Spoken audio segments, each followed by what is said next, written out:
ലോകത്തിൽ ആദ്യമായിട്ട് ഒരാളേ ഉള്ളൂ എന്നാണ് കേട്ടിരിക്കണത്. ഞാൻ മാത്രമേ ഉള്ളൂ തോന്നുന്നു എന്നാണ് എന്നാ തോന്നുന്നേ. എങ്ങനെയാ ഈ ഒരു സംഭവം കണ്ടുപിടിച്ചേ? ആരാ കണ്ടുപിടിച്ചേ? എനിക്ക് 15 വയസ്സുള്ളപ്പോൾ എന്റെ കോ ബ്രദർ ചെന്നൈയിൽ നിന്ന് വന്നായിരുന്നു. അദ്ദേഹത്തിന്റെ പേര് വിനോദ് എന്നായിരുന്നു. അപ്പൊ അദ്ദേഹം എപ്പോഴും കളി സാധനങ്ങൾ നിർമ്മിക്കുമായിരുന്നു. അപ്പൊ കളി വീണ നിർമ്മിച്ചു. അതിൽ ആദ്യം ടങ്കീസ് ആയിരുന്നു, പിന്നെ ഒരു കമ്പി ഉപയോഗിച്ച് പ്ലാസ്റ്റിക് ബോട്ടിൽ ഉപയോഗിച്ച് നിർമ്മിച്ചു. അപ്പോൾ ഞാനാണ് അതിൽ സപ്തസ്വരങ്ങളൊക്കെ വായിക്കാൻ തുടങ്ങി. അച്ഛനോടും അമ്മയോട് സ്പൂൺ എടുത്തുകൊണ്ട് വരാൻ പറയും. സ്പൂൺ കൊണ്ട് ഉരച്ച്, spoon, screw driver, test tube, പല സാധനങ്ങൾ പരീക്ഷിച്ച് അപ്പൊ അങ്ങനെ വായിച്ചു തുടങ്ങി. അപ്പൊ 1997 നമ്മുടെ സ്റ്റേറ്റ് സ്കൂൾ ഫെസ്റ്റിവലിന് ക്ലാസിക്കൽ മ്യൂസിക്കിന് 1ാം സ്ഥാനം ലഭിച്ചു. അപ്പോൾ കുമ്മനം ശശികുമാർ സാറ് ഗായത്രി തമ്പുരു സമ്മാനം നൽകി.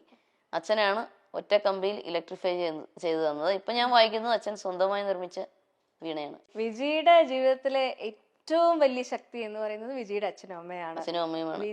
വിജിയെ ഇങ്ങനെ കൊണ്ട് എല്ലാ കാര്യങ്ങളിലേക്കും എത്തിക്കുന്ന രണ്ടുപേരുമാണ് അല്ലേ? ഈ ഒരു ഏറ്റവും വലിയൊരു ഭാഗ്യമാണ് അവരെ പോലെ രണ്ട് പേരൻസിനെ കിട്ടുക.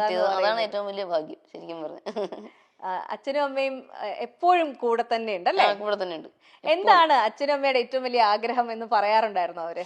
പാട്ടുകാരിയായി തീരുക, പിന്നെ അച്ഛനും അമ്മയും ഞാൻ കാണണമെന്നും പറയാറുണ്ട്. അപ്പൊ 1997 നമ്മുടെ സ്റ്റേറ്റ് സ്കൂൾ ഫെസ്റ്റിവലിന് ക്ലാസിക്കൽ മ്യൂസിക്കിന് 1ാം സ്ഥാനം ലഭിച്ചു. അപ്പോൾ കുമ്മനം ശശികുമാർ സാറ് ഗായത്രി തമ്പുരു സമ്മാനം നൽകി. അച്ഛനാണ് ഒറ്റ കമ്പിയിൽ ഇലക്ട്രിഫൈ ചെയ്തു തന്നത്. ഇപ്പൊ ഞാൻ വായിക്കുന്നത് അച്ഛൻ സ്വന്തമായി നിർമ്മിച്ച വീണയാണ്. വിജിയുടെ ജീവിതത്തിലെ ഏറ്റവും വലിയ ശക്തി എന്ന് പറയുന്നത് വിജിയുടെ അച്ഛനും അമ്മയാണ്. അച്ഛനും അമ്മയുമാണ്. വിജിയെ ഇങ്ങനെ കൊണ്ട് എല്ലാ കാര്യങ്ങളിലേക്കും എത്തിക്കുന്ന രണ്ടുപേരുമാണ് അല്ലേ?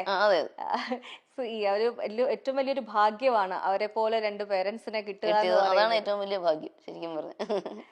അച്ഛനും അമ്മയും എപ്പോഴും കൂടെ തന്നെ ഉണ്ട് അല്ലേ? കൂടെ തന്നെ ഉണ്ട്.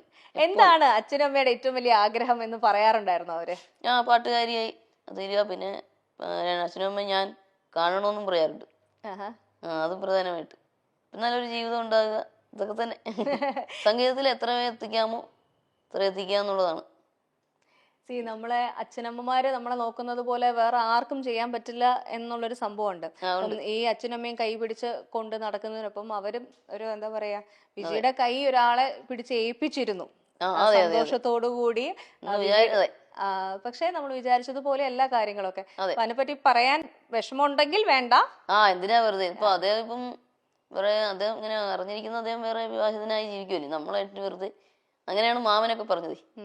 അദ്ദേഹം എന്ത് ചെയ്യുന്നു എന്നുള്ളത് നമ്മൾ വിട്ടേക്കാം. അത് വിട്, അത് നമുക്ക് വിടണ്ടല്ലോ. അപ്പൊ കേട്ട് ആ ഒരു എന്താ പറയാ, ജീവിതത്തിന്റെ യാത്രയിൽ നമ്മളോടൊപ്പം വന്നു ചേർന്ന വ്യക്തി നമ്മളെ മനസ്സിലാക്കിയില്ല എന്നുള്ളൊരു വിഷമം ഭയങ്കരമായിട്ടുണ്ട് അല്ലേ? അതുണ്ട്. നമ്മുടെ ദുഃഖം എന്താണെന്നോ എന്താണ് വിഷമമെന്ന് മനസ്സിലാക്കാതെ പെരുമാറുക. അച്ഛനും അമ്മയും പാടില്ല. അവരൊക്കെ അകറ്റുവാൻ നോക്കുക അതായത് എല്ലാം ഒറ്റയ്ക്ക് എല്ലാവരെയും കൂടെ അച്ഛനും അമ്മയും മാത്രമല്ല എല്ലാവരെയും അകറ്റാൻ നോക്കിയാൽ നമ്മൾ സമ്മതിച്ചില്ല. സാധാരണ പെൺകുട്ടികള് ഇത്തരത്തിലുള്ള എന്താ പറയാ പ്രശ്നമുള്ള സാഹചര്യങ്ങളിൽ പെട്ടുപോയി കഴിഞ്ഞാൽ അതിൽ നിന്നും പുറത്തു വരാൻ ഉള്ള ധൈര്യം ഉണ്ടാവാറില്ല. പക്ഷെ വിജി സത്യത്തിൽ ഒരു വലിയൊരു പ്രശ്നത്തിൽ നിന്നും രക്ഷപ്പെട്ട് കരകയറി എന്നാണ് ഞാൻ വിശ്വസിക്കുന്നത്. ആ ധൈര്യം എങ്ങനെ കിട്ടി? അത് പണ്ടേ എനിക്ക് അങ്ങനെ വാശിയുള്ള സ്വഭാവം. എന്താണെങ്കിലും നമുക്ക് ഇഷ്ടമില്ലാത്തെന്ന് പറഞ്ഞാൽ എന്തൊക്കെ നിർബന്ധിച്ചാലും നമ്മള് ചെയ്യൂല. അപ്പൊ ആ വാശി ഞാൻ അവിടെയും കാണിച്ചു. അത് തന്നെ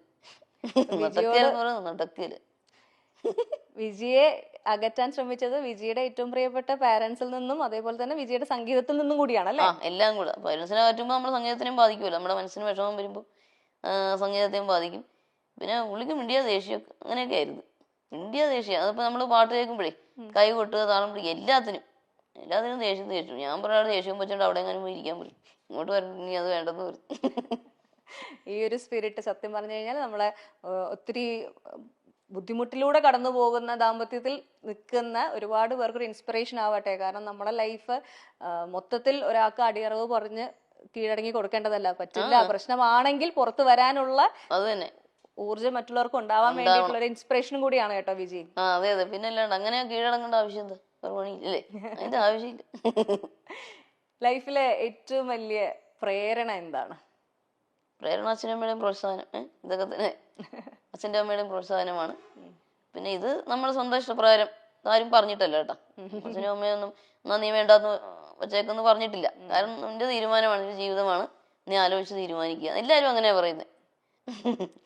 ഇത്രയും നല്ലൊരു ധൈര്യം മനസ്സുണ്ടാവുക എന്ന് പറയുന്നത് വലിയ കാര്യമാണ് കേട്ടോ. അതെ, അതാരും പറഞ്ഞിട്ട് ചെയ്തതല്ല. അങ്ങനെ ഒരു ധാരണയൊക്കെ പുള്ളിക്കൊക്കെ എല്ലാവർക്കും ഉണ്ട്. ഞാൻ പറഞ്ഞിട്ടാണ് ഒന്നുമില്ല.